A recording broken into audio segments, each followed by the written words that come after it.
So what we'll do is just present 6 brief projects that we've worked on. Most of these projects are in development, so we've done initial studies and research into these, and then I'll just talk about a little bit about what their future application might be. So this first project is the Lover's Box. So it's a digital artifact designed to support the presentation of short video narratives. So it's handcrafted wooden box with a computer and a screen inside, and it's designed to be locked, you can see the key there, and exchanged as a gift. So as part of our research, we gave it to couples in the first stages of a relationship to explore how they represented themselves through short video narratives. So the way that this worked was they would work with a video maker, a filmmaker, and so each partner would create a video, they would load it into the box, they would timestamp it so that it could only be watched once or on a particular day of the week or at a particular time, and then they would lock it and pass it to their partner. Their partner would then look at the video and then respond with the video filmmaker making their own video and repeating the same process. So this was repeated over a period of 3 months, and as the couples became more confident in their relationships and with the equipment, their messaging became more creative and exploratory, as you can imagine. So the point of doing this was to kind of delay that, instead of having a constant video messaging, which is what we have now, is to think about the message or think about the story as a gift and really kind of highlight the reciprocal nature of gift giving and storytelling through an artifact, rather than just doing it through phones. So now our research is looking at how this technique could be used for greater reflection on relationships for people with mild depression, because part of it was about this self-reflection on the relationship as these videos were being made and being exchanged. So from from stories to represent the self to designing digital technologies that help young people articulate emotionally difficult aspects of their experiences. So we've been working with play therapists to extend the current tools available as part of a collaborative research programme with the School of Education, Communication and Language Sciences at local primary schools. So this research starts with the basic premise that play is vital to every child's development, and it helps make learning concrete for all young people, but especially for those who find verbal communication quite difficult. So play therapy is therefore used in some schools for students with emotionally challenging behaviour because it supports self-expression and creative generation of stories. So traditional models of play therapy encourage storytelling about personal experience through tangible and visual manipulation of objects and images. So what we've been doing is we've been working with Smart Multi-Touch Tables, which is a company that currently produce smart screens in schools, and we're building a play, I have to be careful when I say this, a play therapy application for use on these smart tables. And so it's an attempt to extend the current tools available for play therapists, not to replace the play therapists at all. The play therapists are integral to the use of the table, but it does extend the research that we've been doing, suggests that it extends the possible manipulation of tools for the children to talk about different experiences that they've had. So this at the moment is being trialled in Canada with play therapists over there, and we're due to run some more studies in schools later on this year. So from creation of stories about difficult emotional experiences to developing digital technologies that support playful storytelling through objects. So this is the Talking Memory Box, and it's a prototype story generation tool, and it's been used in a primary school in Preston for the last 6 months. So it's part of a research programme exploring digital and social exclusion, and it actually started its life as a family tree box, or we called it family hedge box, for families to explore stories associated with photographs and objects such as family heirlooms. So we went through a participatory design process to develop this, and then we trialled it in schools and reiterated on the design, and redesigned the initial family box as a book, so it related more to story time. So the way that it works is the objects can be tagged with an electronic marker, and they can be placed on the box. Then children can record a story associated or a memory associated with that particular object. And what we've been working on is how the students then can collaborate to create their own stories in the classroom. So it's an extension. What we've been working with schools on is creating it as an extension of story time and playtime. And we're looking now at using this within schools in Newcastle. So the project in Preston is coming to an end, and so we're looking at more sustained deployment in Newcastle. So these three are more about creation of digital stories. Well, the three projects that I'll talk about now are more about reflection and reminiscence and celebration. So we've been working with artist and jeweller Jane Wallace, and she's done a lot of work around co-design through digital artefacts. So her methods have enabled greater empathic relationships between researchers and designers, and her design practice is about getting to know and understand what makes people who they are. The practice acknowledges the whole person, their past stories, their present circumstances and their imagined future lives. So this holistic sense of the person has been really significant in supporting meaningful co-design with people with dementia. This has enabled participants to regain a sense of their personhood as they begin to lose aspects of their memory and sense of self. So Jane has been working over the last year with a couple called Gillian and John. Gillian has the early stages of dementia and John is her husband and carer. So through working with a couple, Jane has discovered the significance of the series of dresses that Gillian had when she was younger, and seeing the fabric. So her husband had kept the fabric from these dresses that she'd made when she was younger.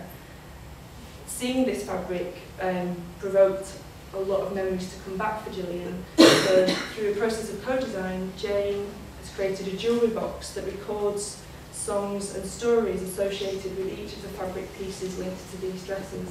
So it's a digital jewellery box that is now with the couple, and each of the dresses can be placed on the box. They can record a story together or a piece of music, and then that can be played back. And so they have control of what memories are attached to each of the pieces of fabric. So these stories that they recorded associated with the dresses to celebrate particular events within their lives together, including days at the seaside and their first date. The box has helped them recount those experiences for themselves and others, but it's become not just about celebrating the past. The box has also created a legacy for the future of the family. So this box is still with the family and has been on tour. Another version has been on tour with the Crafts Council, and it's also led to a design of an installation in the dementia unit at St Luke's Hospital in Middlesbrough, which we're currently doing a study around. So from the family, sharing stories in the family, to the wider community. This is the early stages of a project we've been working on with the biker community in Newcastle. So we've been working with the YMCA and filmmakers and young people from the biker estate, creating a community video as a prelude to a more sustained research engagement. So we used documentary and community filmmaking to explore how young people in Biker described their experiences of living there. So we gave them little cameras and we helped them with bigger professional cameras, and we combined the two together to give them more agency in recording what they wanted to talk about. We use this format because it has its traditions in revealing voices that would ordinarily go unheard, and has therefore been consistently used as a powerful medium for self-expression and collaboration to encourage the telling of stories. So we've shared the film at events on the biker estate, and we're now looking at using, in the centre picture there's a multi-touch table. So we've been using that, it's currently got a map on it with geotagged stories that were created as part of that project. So we're working with Northern Architecture and Your Homes Newcastle, who are building a heritage centre now on the estate, including a living archive of biker.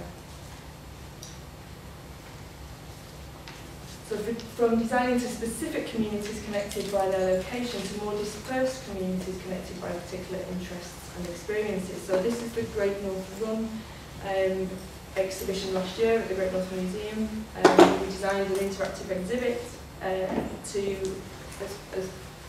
try and look at the ways in which people might share stories across a large digital platform. So it was a great opportunity to look at things like user-generated stories and how that would work in an exhibition context, but also to have that user-generated content then displayed as part of an exhibition. So in the design phase, we interviewed runners who had done every run since the beginning and collated these stories on the display to represent a range of diverse stories. And these stories were amazing in terms of how long people were doing it and what effects the run had on their lives. From these inspirational experiences, we designed an exhibit which encouraged people to share images and stories about their experiences of the run over the last 30 years. So people could do this online, so we had a website, and in the museum we had digital pens that people could write a story and then that would be transferred onto a table and a set of big screens. So we received an astonishing 13,000 contributions over a 3-month installation period. So these were exhibited in the museum and online as a continually evolving set of images and stories. And what we found was that people were, so traditionally when people write comments in museums, they tend not to read other people's and just respond to their own ideas. But what we were finding was that people were actually responding to each other, so there was a kind of layering of different experiences, which was really interesting, and we're developing further. So we're looking at the future design for participatory systems within exhibitions and cultural organisations and our work with communities. So we've just been evaluating this, even though it was last year, and looking at how this might evolve in the future. So I will hand you over to Pete now, who's just going to talk a little bit about the next few years of work that we've got happening.